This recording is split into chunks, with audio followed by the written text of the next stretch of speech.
We've been working with Supa Group for about 2.5 years, and together EngineRoom and Supa Group have helped grow the business from completing about 36 jobs per annum to mid-50s now, and our ambition is to grow the business into completing well over 60 jobs per annum in the future.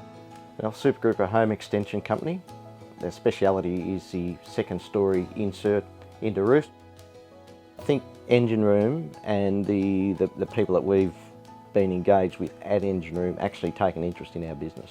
You can tell the difference that makes when you're actually working with an external consultant who really does care about what you're doing and understands your business. It makes a huge difference. So each year we put a plan together with Supa Group. We start by understanding what their revenue targets are.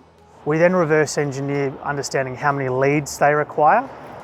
And each year our team put together a digital marketing plan that will actually execute and give them the exact amount of leads required to produce that much revenue.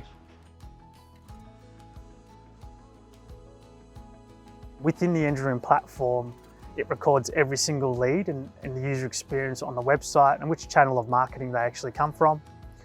We can then figure out exactly the return on investment across each channel. So our goal is to reinvest in the channels of marketing that produce the best return on investment. With EngineRoom, we do track all of our results and we understand where our leads are coming from, where our sales are coming from, just as importantly.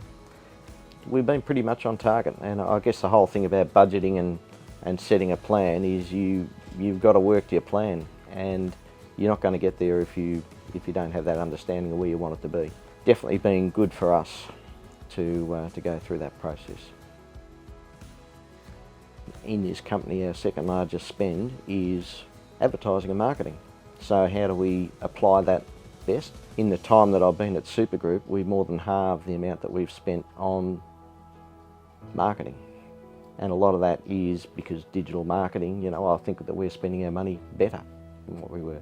And we understand where it's going, and we set the plan every year as to which way we go, whether we're going to put more into SEO, we're going to work on our website. So that's just really important to understand where your results are coming from so you can help make those decisions.